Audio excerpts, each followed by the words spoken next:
Village Navodaya Vidyalaya management committee के सभी members,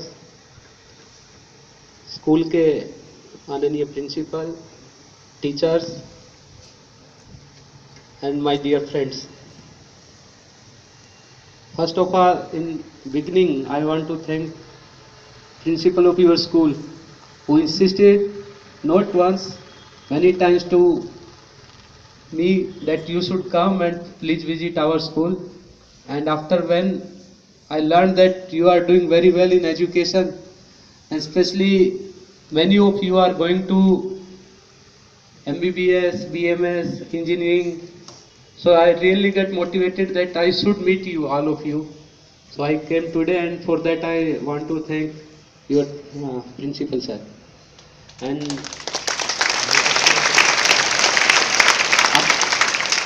તમે બધા ના ઇંગ્લિશ આવે છે ને ભાઈ, બધા સમજો છો?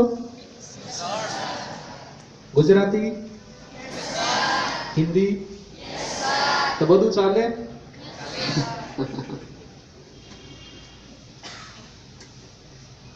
आप में से कितने बच्चे लाइब्रेरी में जाते हैं? हाथ ऊपर करें। सभी जाते हैं। टीचर से नहीं डरना, जो जाते हैं वो रियल में वो बताए हैं।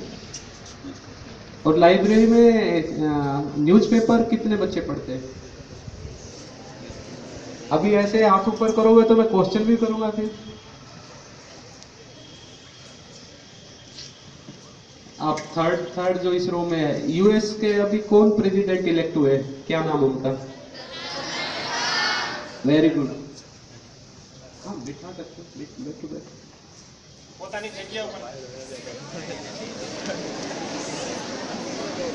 नहीं, कोई टेस्ट नहीं होगा, there will be no test, don't worry है।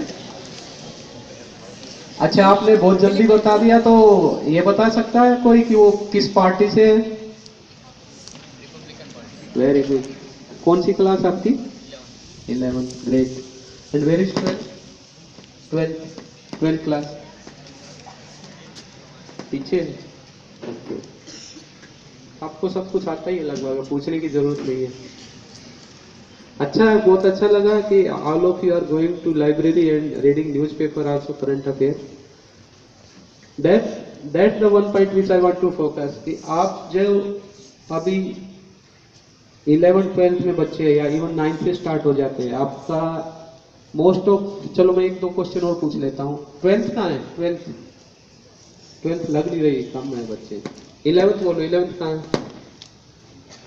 मिक्स बैठे लगता है।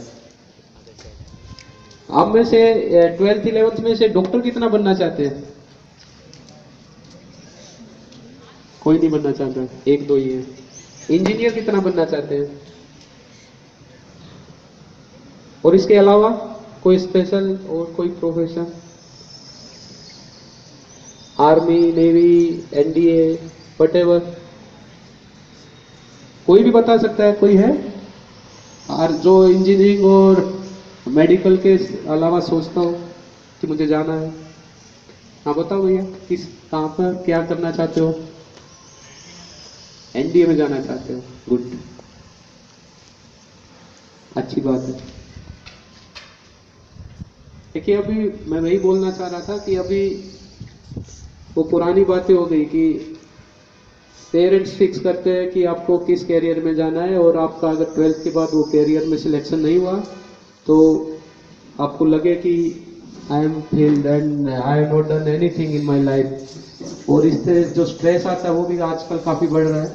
तो इस तरह का कोई भी भावना या कोई भी माइंड में अपने बात रखनी नहीं चाहिए। लाइफ बहुत बड़ी है। आप तो जो स्टेज है अभी, you are around 16 to 17 year of age, तो you have not even seen your first quarter of life. हर साल चेंज होता है, हर साल अपना माइंड भी चेंज होता है। आपको एक्सपोजर कैसा है वो भी काफी इम्पोर्टेंट रोल प्ले करता है। आप ओपन रहने चाहिए, हर चीज आपको पढ़नी चाहिए। करंट अफेयर है और एवरी सब्जेक्ट, अपॉर्चुनिटी की कोई कमी नहीं है।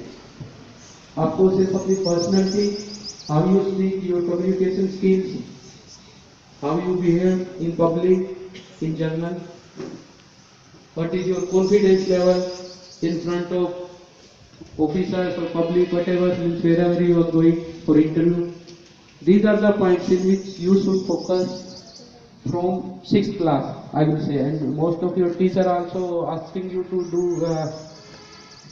the work in that way, but I am telling सिर्फ पढ़ाई पे ध्यान नहीं रखना है, आपको सभी को इन चीजों के ऊपर भी शुरुआत से फोकस रखना चाहिए। आज का जो टाइम है,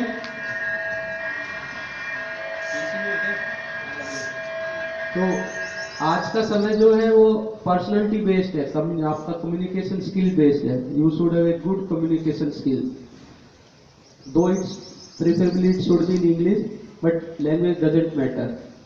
what matter is your confidence.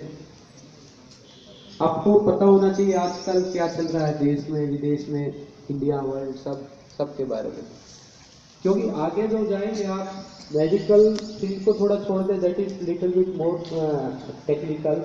Other what ever exam, एक ने दोस्त ने बोला कि मैं एनडीए में जाना चाहता हूँ, और बहुत सारे एग्जाम हैं, सभी में 3 से 4 चीजें ही आती हैं, current affairs, mental ability, basic mathematics, English and general knowledge, whatever you can say. General knowledge, if you go for the bigger exam like civil service, then you should know everything about history, geography, polity, and of what level which you are learning now from 6th to 10th class.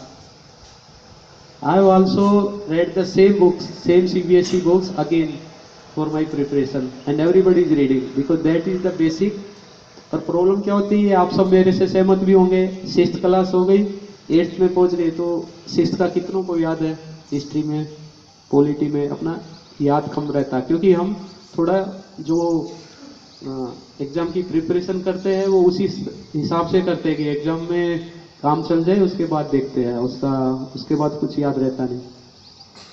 तो आपको basic यही रहेगा। लोग बड़ी बड़ी बातें करेंगे कि ये होना चाहिए, वो होना चाहिए, कुछ एक्स्ट्रा की जरूरत नहीं है। जो सिविल सर्विस की तैयारी करना चाहते हैं, मैं उनके लिए भी बोल रहा हूँ, और कोई भी एग्जाम, आप प्रोबेशनरी ऑफिसर हो, एनडीए का हो, सीडीएस एग्जाम हो, and most of exams are coming after graduation, not after 12th। So don't worry if you are not going to medical or engineering. You should choose a good college where you get good education, and what I told, in addition of that, आपकी personality और उस पर आपको improve करते जाना है, वो सबसे ज्यादा मैटर करता है। उसके अलावा जो आप अभी पढ़ रहे हैं वही इंपॉर्टेंट है। उसको बुक्स को कोई अगर रख सके तो अपनी बुक्स, पिछले साल की बुक्स कितने अपने पास रखते हैं, मोस्टली नहीं रखते होंगे, तो उसमें इंपॉर्टेंट जो मैं बताया, जियोग्राफी, पॉलिटी, हिस्ट्री, इस तरह की बुक्स अपने पास ही रखनी चाहिए। अपनी पढ़ी हुई बुक ज़्यादा याद रहता है, उससे आप जल्दी रिट्रीव कर सकते हैं what ever you learn in earlier class. तो सब भी सिंपल चीज़ें हैं, कोई भी चीज़ ऐसी नहीं है कि जो आप नहीं कर सकते हैं। इसमें आप बिना कुछ किए दूसरों से पूछोगे, दूसरे कुछ बताएंगे, और जब तक खुद उसको ट्राई नहीं करोगे तो तब तक वो बड़ी चीज लगेगी, जो ऐसा है ही नहीं बिल्कुल भी। और ग्रेजुएशन तक आपको पढ़ना पड़ेगा मिनिमम, कोई भी एग्जाम देना है। इसमें आप बिल्कुल यू शुड नॉट वरी आप ग्रेजुएशन किससे करें, बीए भी कर सकते हैं आप, बीकॉम भी कर सकते हैं, वट एवर यू लाइक, लेकिन जो आपको पसंद है वही करना, और उसको अच्छी तरह से पढ़ना। For the sake of doing the degree, you should not go to the any branch. आप बीए भी कर रहे हैं तो you should know, if you are doing in history then you should be the master of history. If you are doing by English then you should be the master of English. उसका आपको पूरा आना चाहिए। आप समझ रहे हैं मेरी बात? ज्यादा बड़ी बातें तो नहीं है, सिंपल बातें हैं, और कोई भी कर सकता है इसको। आप बुक्स पढ़ो, और दूसरा आपका जो सर्कल है, सर्कल बहुत ज्यादा मैटर करता है। आप जैसे थिंकिंग के सेम थिंकिंग वाले होने चाहिए, ऐसा नहीं होना चाहिए कि एक पढ़ने वाला 4 मस्ती करने वाले हैं, तो यू कैन नॉट सक्सीड। सभी आपका ग्रुप आप जैसा ही होना चाहिए। उसमें लाइटर टॉक्स, नॉनसेंस टॉक्स, उसकी बजाय आपने जो दिन में पढ़ा, आप आज न्यूज आइटम एक ग्रुप में से एक ने पढ़ा लाइब्रेरी में, तो you should discuss with others उससे क्या होगा कि आपका रिवीजन होगा, it will go deep in your mind, वो आपको याद रहेगा। आप उसको अगर टीच करोगे या बताओगे दूसरे को, और दूसरे को उससे फायदा होगा। इसी तरह दूसरे ने जो पढ़ा वो आपको बताएगा। अपने नाम बेंजामिन फ्रैंकलिन का सुना किसी ने? उनकी एक ऑटोबायोग्राफी है, आप पढ़ना अगर टाइम मिले तो, बहुत छोटी सी है। Is self made person. उनके पिताजी ने तो उनको मजूरी का काम लगाया था गैराज में, प्रिंटिंग प्रेस, उन्होंने उसके बाद वो प्रिंटिंग प्रेस में लगाया था मजूरी के काम पे। उनके बाद उन्होंने खुद का प्रिंटिंग प्रेस, कितने सारे इनोवेशन किए उन्होंने। और उनकी सिंपल लाइफ, सिंपल लिविंग थी और सिंपल थिंकिंग, कि हर किसी से जो पढ़ाई करने वाला, पूरे उस टाइम पढ़ने वाले ज्यादा नहीं होते थे, पूरे टाउन में 5 थे, तो 5 का ही ग्रुप बना दिया उन्होंने। हम साथ इसमें डिस्कस करेंगे थोड़ी देर, 1 घंटा हर रोज बैठेंगे। क्या राइट नहीं क्या? तो इस तरह से आप अपना ग्रुप पे मेंटेन कीजिए। और ऐसा भी नहीं, अब मैं उस पर भी आऊँगा स्पोर्ट्स पे, लेकिन पढ़ने का टाइम 1 या 2 घंटे आपको ऐसा ही देना पड़ेगा। और जितनी देर पढ़ो उस टाइम, मूड है तो पढ़ो, मूड नहीं है तो बिल्कुल मत पढ़ो। बुक्स लेके बैठने से 2-3 घंटे की बैठे हुए हैं, खुद के लिए सेल्फ सेटिस्फेक्शन मिलता है, बिकॉज यू आर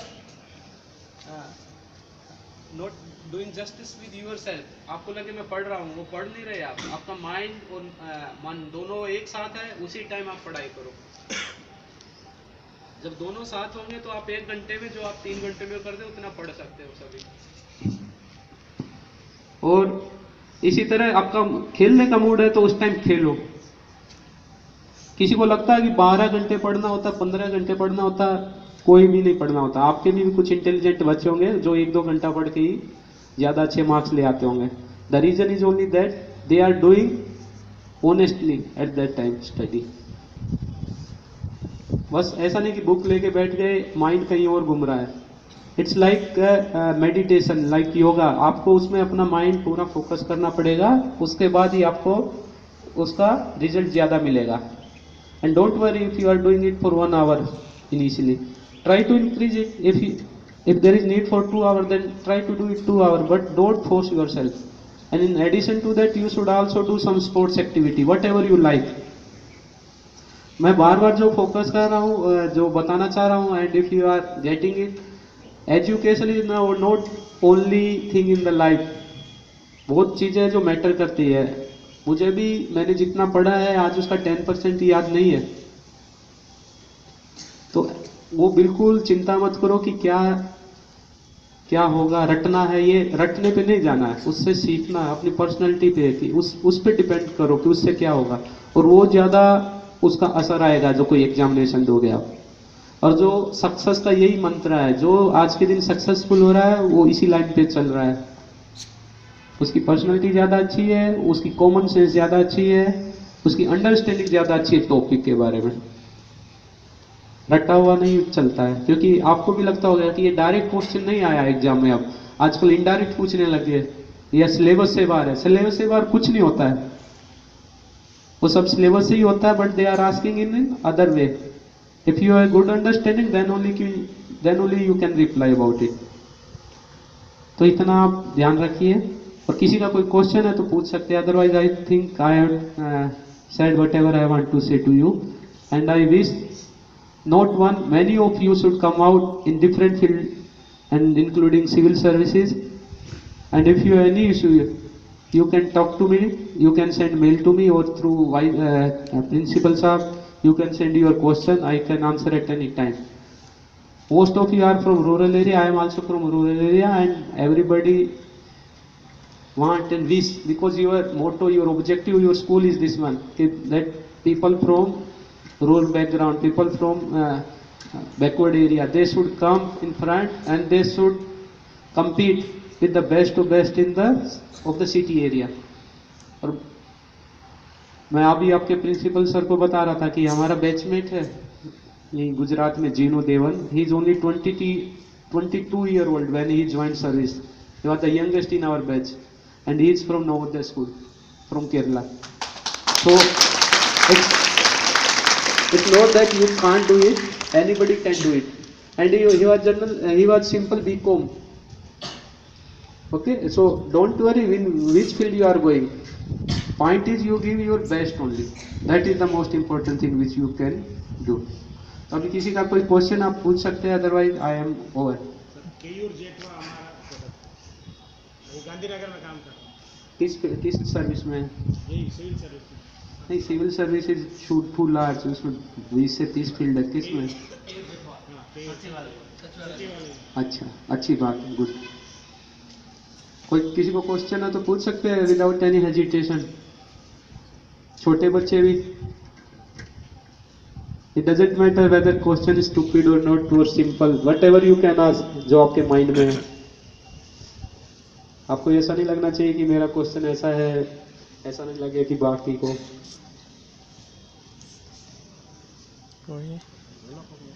क्या धूप ज्यादा लग रही है? आगे आगे आइए, आगे आओ बेटे।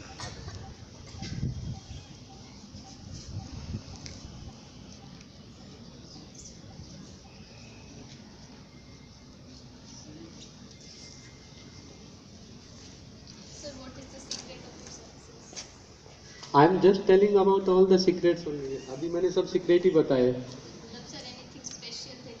नहीं, कोई स्पेशल नहीं चाहिए, जो मैंने बताया। जब अभी बेसिक जो ग्राउंड वर्क यही है, आप ग्राउंड वर्क करो कंप्लीट। जैसे आपका करंट बेसिक अभी स्कूल लेवल है तो स्कूल जैसे ही करंट अफेयर चलेगा, ऐसा नहीं कि आपको पूरा पॉलिसी लेवल का पता है ये। और जो बेसिक आपके यही सब्जेक्ट्स अभी जो मैंने बताया 3-4 नाम, हिस्ट्री, जियोग्राफी, पॉलिटी और जनरल बायोलॉजी, मैथमेटिक्स, ये आपको उस टाइम तक भी याद रहना चाहिए। और जब एग्ज़ाम कोई भी आता है तो उसका एक स्पेसिफिक पैटर्न होता है, वो आपको कंप्लीट समझ के वेल प्लान्ड वे में और फिर आपको तैयारी करनी है। और if you want to ask me the secret, then secret is that I was loyal to myself. I know whether I can do it और not, okay, and before result I know that I will get good rank, because I have done everything. जितना syllabus था सब पढ़ दिया था, उसी में से आया तो मैं लिख के आ गया था वहाँ पे। तो वो प्लानिंग से होता है, वो आपको लास्ट का 1 साल या 2 साल कोई भी एग्जाम होगा मेहनत करना पड़ेगा। लेकिन ग्राउंड आपका अच्छा होगा तभी उस पर आप बिल्ड कर सकते हैं बिल्डिंग। विदाउट जो अच्छा ग्राउंड उस पर नहीं कर पाओगे अभी, इसलिए आपको बेसिक पढ़ते रहना पड़ेगा। Interview is nothing. It's like viva. What you are writing in written exam, they are asking question only. You have to give verbal answers. वो इंटरव्यू ऐसा कुछ नहीं है, वो कुछ वहाँ पे कुछ और देखते हैं। आपका माइंड में क्या है, वो बेसिक क्वेश्चन आपसे पूछेंगे जो भी आपको लगेगा उनको, कोई भी फील्ड से, तो उससे आइडिया आ जाता है बस 1 to 1 में। एग्जाम में आप सामने नहीं होते, रिटन एग्जाम में तो आपकी पर्सनैलिटी चेक नहीं होती, तो आपसे बस वही चेक होता है। Everything is better, and generally art subjects are more preferable because these are the main subjects which are again covered in the general science, general knowledge, general studies. Even now there is one paper of ethics, morality, ethics, because now it's quite low in the society, so government is focusing that person with good ethics and morality should come in the service. Then these all are the general subjects: psychology, sociology, public administration, geography. These all are art subjects.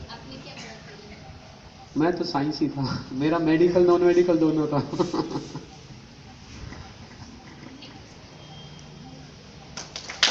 बाकी कोई,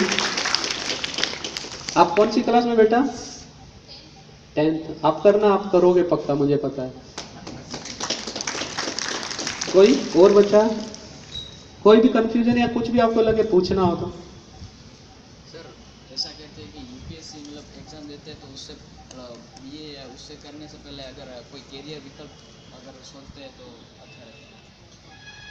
वो ऐसा जरूरी नहीं है, but उसका period ज़्यादा है, you have to work for 2 years minimum, so financial matter also come into play. So it's better that if you are doing any course, MSc, MA, whatever, it should be with scholarship. There are many scholarship which government is providing, UGC fellowship, CSIR fellowship, if you are in that subject.